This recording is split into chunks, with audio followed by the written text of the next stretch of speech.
அன்பார்ந்த அன்பார்ந்த பெரியோர்களே, தாய்மார்களே, நம்மிடம் சரியாக 12 நிமிஷம் இருக்குதுங்க ஐயா. 10 மணிக்கு நாம் அனைவரும் கூட நேரம் தாமதமாக இருந்தாலும் கூட, காலத்தை கடந்து வந்திருந்தாலும் கூட, நம்முடைய வெற்றி வேட்பாளர் அக்கா தமிழிசை சவுந்தரராஜன் அவர்களுக்காக, பாரத பிரதமர் நரேந்திர மோடி அவர்களுக்காக நீங்கள் எல்லோரும் காத்துக் கொண்டிருக்கிறீர்கள். சகோதர சகோதரிகளே, நிச்சயமாக சென்னைக்கு ஒரு மாற்றம் வேண்டும்.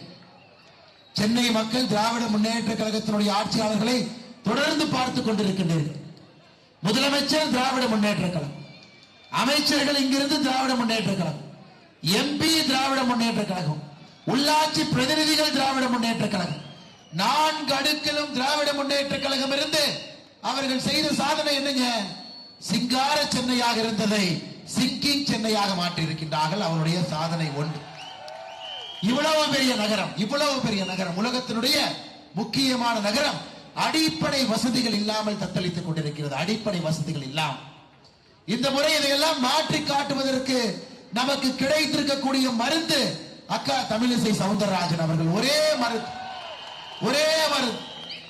ஊழலாட்சிக்கு எதிராக, சென்னையிலே தடுக்கப்பட்டிருக்கக்கூடிய வளர்ச்சிக்கு எதிராக, எல்லாவற்றையும் தாண்டி சென்னை எங்களுடைய கோட்டை என்று சொல்லக்கூடிய திமுகவுக்கு எதிராக அக்கா தமிழிசை சவுந்தரராஜன் அவர்கள் தென் சென்னை வேட்பாளராக களமிறங்கி இருக்கின்றார். சகோதர சகோதரிகளே, தமிழகத்தினுடைய அரசியல் களத்தை பார்க்கிறீங்க.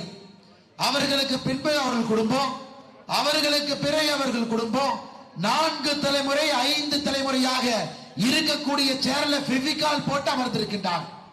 ஆனா நம்முடைய வெற்றி வேட்பாளர் அக்கா தமிழிசை சவுந்தரராஜன் அவர்கள் ஒரு மாநிலம் அல்ல, 2 மாநிலத்தினுடைய ஆளுநர், 2 மாநிலத்தினுடைய முதல் குடிமகன், இரண்டையும் விட்டுவிட்டு சாமானிய மனிதராக இப்பொழுது களத்திலே நமக்காக போராட வந்திருக்கின்றார்கள். இப்படிப்பட்ட ஒரு வேட்பாளர்கள் தென் சென்னைக்கு கிடைத்திருக்கின்றார்கள். தென் சென்னையினுடைய பரிமாண வளர்ச்சியை முழுவதுமாக மாற்றக்கூடிய வலிமை அக்கா தமிழிசை சவுந்தரராஜன் அவர்கள் கையில் இருக்கு. ஐயா, இன்னைக்கு நமக்கு தெரியும், தமிழிசை சவுந்தரராஜன் அவர்கள் உறுதியாக அக்கா அவர்கள் வெற்றி விட போறாங்க. மோடி அவர்களுடைய 400 எம்பிக்கள்ல ஒருவராக அக்கா இருக்க போறாங்க. அக்காவை தவிர யார் இங்கே வெற்றி வாய்ப்பு இருந்தாலும் கூட 40ல ஒருத்தரா இருப்பாங்க. எதிர்கட்சி நாற்காலியில் இருக்கக்கூடிய 40லே ஒருவராக இருப்பவர் வேண்டுமா?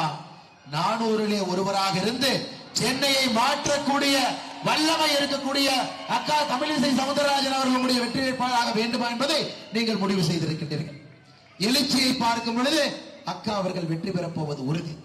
இன்னைக்கு அதை தாண்டி உங்களிடம் வைக்கக்கூடிய வேண்டுகோள், இந்தியாவை திரும்பி பார்க்கக்கூடிய வெற்றியாக சென்னை மக்கள் உரத்த குரல்ல ஏப்ரல் 19ஆம் தேதி நீங்கள் சொல்ல வேண்டும். உரத்த குரல்ல அக்கா அவர்களோடு நிற்கின்றோம், மோடி அவர்களோடு நிற்கின்றோம், மாற்று அரசியலுக்காக நிற்கின்றோம், சென்னையினுடைய வளர்ச்சிக்காக நிற்கின்றோம், சாதாரண அடித்தட்டு மக்கள் நன்றாக இருக்க வேண்டும் என்பதற்காக அக்கா தமிழிசை சவுந்தரராஜன் அவர்களோடு நிற்கின்றோம் என்று உரத்த குரல்ல ஏப்ரல் 19ஆம் தேதி சென்னை மக்கள் நீங்கள் சொல்வீர்கள் என்கின்ற முழு நம்பிக்கை எனக்கு இருக்கு.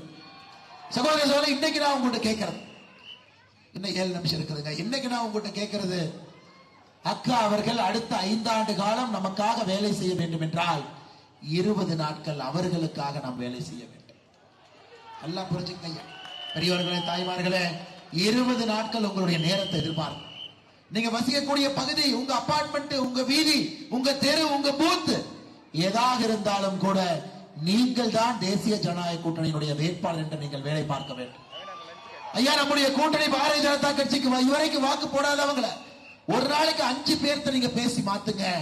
20 நாட்கள்ல நீங்கள் ஒருவரும் 100 புதிய வாக்குகளை பாரதிய ஜனதா கட்சி நரேந்திர மோடி அவர்களுக்கு நீங்க கொண்டு வர்றீங்க. அதனால் இந்த எழுச்சி வெற்றியாக மாற வேண்டும் என்றால் நாம் ஒருவரும் கூட தமிழிசை சவுந்தரராஜன் அவர்களாக உழைக்க வேண்டும், களத்தில் இருக்க வேண்டும். நிச்சயமாக அடுத்த 20 நாட்கள் நீங்கள் இதை செய்வீர்கள் என்கின்ற முழு நம்பிக்கை இருக்கு.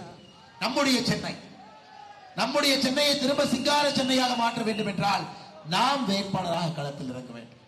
சகோதர சகோதரி, இன்னைக்கு பாருங்க, நம்முடைய கூட்டணி கட்சிகளுடைய கொடியெல்லாம் பறக்குது.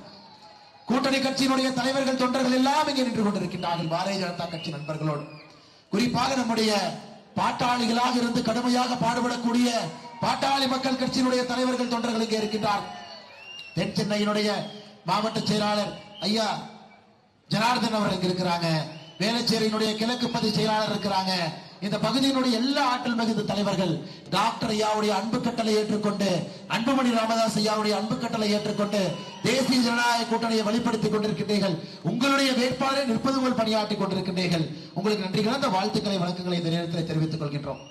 ஐயா, அடுத்ததாக நம்முடைய மக்கள் தலைவர் மூப்பனார் ஐயா அவருடைய அருமை புதல்வன் வாழும் காமராஜராக இருக்கக்கூடிய ஜி.கே. வாசன் ஐயா அவர்களுடைய வேண்டுகோளுக்கு இணங்க இங்கே தலைவர்கள் தொண்டர்கள் வந்திருக்கின்றீர்கள். உங்களுக்கும் இந்த நேரத்தில் நன்றி கலந்த வாழ்த்துக்களை வணக்கங்களை தெரிவித்துக் கொள்கின்றோம். தமிழ் மாநில காங்கிரஸ்ல இருந்து வந்திருக்கக்கூடிய எல்லா தலைவர்களும் தொண்டர்களும் நீங்கள் கடுமையாக பாடுபடுவீர்கள், அக்கா அவர்களை வெற்றி பெற செய்வீர்கள் என்கின்ற முழு நம்பிக்கையை நமக்கு அளித்திருக்கிறேன். இன்னைக்கு அம்மா மக்கள் முன்னேற்ற கழகம் அண்ணன் டிடிவி தினகரன் அவருடைய அன்பு கட்டளையோடு இங்கு வந்திருக்கக்கூடிய தலைவர்கள் தொண்டர்கள் எல்லோருக்கும் இந்த நேரத்தில் நன்றி கிடந்த வாழ்த்துக்களை வணக்கங்களை தெரிவித்துக் கொண்டு, செந்தமிழன் அவர்கள், கரிகாலன் அவர்கள், அழகு சுந்தரம் அவர்கள், சந்திரபோஸ் அவர்கள், வட்சலா அவர்கள், அண்ணன் ஜோ அவர்களுக்கு இந்த நேரத்தில் வாழ்த்துக்களை வணக்கங்களை தெரிவித்துக் கொள்கின்றோம். இந்திய ஜனநாயக கட்சி இங்க இருக்கு. இந்திய ஜனநாயக கட்சியினுடைய தலைவர்கள் தொண்டர்கள் இங்க வந்திருக்கிறோம். நமக்கு தெரியுங்க ஐயா, உங்களுடைய தலைவரே இன்னைக்கு போட்டி போட்டுக் கொண்டிருக்கின்றார்கள். உங்களுடைய தலைவர்களுக்கு போட்டி போட்டுக் கொண்டிருக்கின்றார்கள். அவருடைய அன்பு கட்டளையோடு இங்கு வந்திருக்கக்கூடிய எல்லா இந்திய ஜனநாயக கட்சியினுடைய தலைவர்களுக்கு தொண்டர்களுக்கு நன்றி கலந்த வாழ்த்துக்களை வணக்கங்களை தெரிவித்து, அக்கா அவர்களுடைய வெற்றியை நீங்கள் உறுதிப்படுத்த வேண்டும் என்று கேட்டுக் கொள்கின்றேன். அண்ணன் ஏசி சண்முகம் அவர்கள், அண்ணன் பாரிவேந்தர் அவர்களுடைய தொண்டர்கள் எல்லோரும் நீங்க தனித்தனியா இருக்கிறீங்க. குடும்பமாக தேசிய ஜனநாயக கூட்டணியில் இருக்கிறோம். உங்களுக்கும் நன்றி கலந்த வாழ்த்துக்களை வணக்கங்களை தெரிவித்து, நம்முடைய தேவநாதன் அண்ணன் அவர்கள் சார்பாக அண்ணன் சிவகங்கையில போட்டி போட்டுக் கொண்டிருக்கின்றார்கள். அவர்களுடைய அன்பு சகோதரர் வந்திருக்கின்றார்கள். உங்களுக்கு நன்றியை தெரிவித்து, அண்ணன் ஜான் பாண்டியன் அவருடைய அன்பு தொண்டர்கள் தலைவர்கள் இங்கே வந்திருக்கின்றீர்கள். உங்களுக்கும் நன்றி கலந்த வாழ்த்துக்களை வணக்கங்களை தெரிவித்து, மிக முக்கியமாக பாரதிய ஜனதா கட்சியினுடைய தலைவர்கள் தொண்டர்கள் இருக்கிறார். அண்ணன் கருணாகராஜன் அவர்கள் நின்று கொண்டிருக்கின்றார்கள். அண்ணன் கராத்தே தியாகராஜன் நின்று கொண்டிருக்கின்றார்கள். அண்ணன் பாஸ்கர் அவர்கள், அண்ணன் முனுசாமி அவர்கள், அண்ணன் சாய் சத்யன் அவர்கள், அண்ணன் காளிதாஸ் அவர்கள், அண்ணன் நாராயண திருப்பதி அவர்கள், அருமை சகோதரர் சூர்யா அவர்கள், பிரமீளா சம்பத் அவர்கள், லீவா சுந்தரம் அவர்கள், உமா ஆனந்த் அவர்கள், ஐயர் அவர்கள், அண்ணன் மைத்ரேயன் அவர்கள் இங்கே நின்று கொண்டிருக்கின்றார். எல்லா தலைவர்களும் கூட தென் சென்னையில நம்முடைய தேசிய ஜனநாயக கூட்டணி வெற்றி பெற வேண்டும். பாரத பிரதமர் நரேந்திர மோடி அவர்கள் 400 எம்பிக்களோடு 3வது முறையாக ஆட்சி கட்டளை அமரும் பொழுது தென் சென்னை அதில் இருக்கணும். இந்தியாவுடைய முக்கியமான நகரங்க, வளர வேண்டிய நகரம். இன்னைக்கு பாருங்க, நம்முடைய திமுக காரங்க பொய்யா சொல்லிட்டு சுத்திட்டு இருக்கிறாங்க, பொய்யா சொல்லிட்டு சுத்திட்டு இருக்கிறாங்க. இன்னைக்கு உண்மை பேச வேண்டிய கடமை நமக்கு இருக்குது. ஆங்கிலத்திலே ஒரு பழமொழி சொல்வார், கெட்டவர்கள் ஏன் ஆட்சிக்கு வருகின்றார்கள் என்றால் சில நேரத்திலே நல்லவர்கள் பேச மறந்து விடுகிறார்கள் என்று. நல்லவர்கள் சில நேரத்தில் பேச மறந்து விடுகின்றார்கள். இந்த 2024 பாராளுமன்ற தேர்தலில் நல்லவர்கள் நீங்கள் பேச வேண்டும். தாமரை வேண்டும் என்று பேச வேண்டும். மோடி அவர்கள் வேண்டும் என்று பேச வேண்டும். 400 எம்பிக்களை தாண்டி மோடி அவர்கள் ஆட்சியிலே அமர வேண்டும் என்று நீங்கள் பேச வேண்டும். அதனால் சகோதர சகோதரிகளே, இன்னைக்கு நம்முடைய அற்புதமான தலைவர் அண்ணன் ஓ பன்னீர்செல்வம் அவர்களுடைய முன்னாள் முதலமைச்சர், எளிமையானவர், அமைதியானவர், அவருடைய தொண்டர்கள் தலைவர்கள் வந்திருக்கின்றார்கள். அவர்களுக்கும் இந்த நேரத்தில் நன்றி கிடந்த வாழ்த்துக்களை வணக்கங்களை நான் தெரிவித்துக் கொள்கின்றோம். சகோதர சகோதரிகளே, கடைசி 2 நிமிடம் இருந்தாலும் கூட உங்களிடம் நான் வைக்கக்கூடிய அன்பான வேண்டுகோள், அக்கா அவர்களை வெற்றி பெற செய்வது நம்முடைய கடமை. ஒரு ஆளுநர்கள் தன்னுடைய பதவியை விட்டுவிட்டு சாமானிய மனிதனாக நம்மை நம்பி தென் சென்னை மக்களை நம்பி வந்திருக்கின்றார். களத்திலே நம்முடைய இளைஞர் தளபதியாக இருக்கக்கூடிய சூர்யா ஒரு பக்கம் இருக்கின்றார். கட்சியை வழிநடத்தக்கூடிய கருணாகராஜன் அவர்கள் ஒரு பக்கம். தொடர்ந்து அம்மாவுடைய ஆதரவை பெற்று தொடர்ச்சியாக ராஜ்யசபாவில் இருந்த டாக்டர் மைத்ரேயன் அவர்கள் ஒரு பக்கம். எங்களுடைய வெற்றி தலைமையாக இருக்கக்கூடிய கராத்தே தியாகராஜன் அவர்கள் ஒரு பக்கம். ஆற்றல் மிகுந்த மாவட்ட தலைவர்கள் ஒரு பக்கம். கூட்டணி கட்சியினுடைய தலைவர்கள் ஒரு பக்கம். நீங்கள் சேர்ந்தால் அது வெற்றி, அது வெற்றி, அது வெற்றிதான். அக்கா அவர்களுக்கு வெற்றி கிடைத்தால், அக்கா அவர்களுக்கு வெற்றி கிடைத்தால் வளர்ச்சி, வளர்ச்சி, அது வளர்ச்சி தான். வளர்ச்சி வேண்டும் என்றால் வெற்றி வேண்டும். வெற்றி வேண்டும் என்றால் நம்முடைய உழைப்பு வேண்டும். தேசிய ஜனநாயக கூட்டணியாக கடுமையாக 20 நாட்கள் நீங்கள் உழைக்க வேண்டும் என்கின்ற அன்பான வேண்டுகோளை வைத்து அக்காவை வெற்றி பெற செய்வோம், தாமரை வெற்றி பெற செய்வோம். இந்த நேரத்தில் உங்களுக்கு ஒரு நல்ல செய்தியை சொல்ல கடமைப்பட்டிருக்கின்றேன். உங்களை பார்ப்பதற்காக மோடி அவர்கள் மறுபடியும் வந்து கொண்டே இருக்கின்றார், மறுபடியும் வருகின்றார். உங்களை பார்ப்பார், உங்களை பார்ப்பார். சென்னையிலே ரோட் ஷோ நடக்கும். மோடியை நீங்கள் பார்ப்பீர்கள். மறுபடியும் நம்முடைய பாரத பிரதமரை நீங்கள் அருகிலிருந்து பார்ப்பீர்கள்.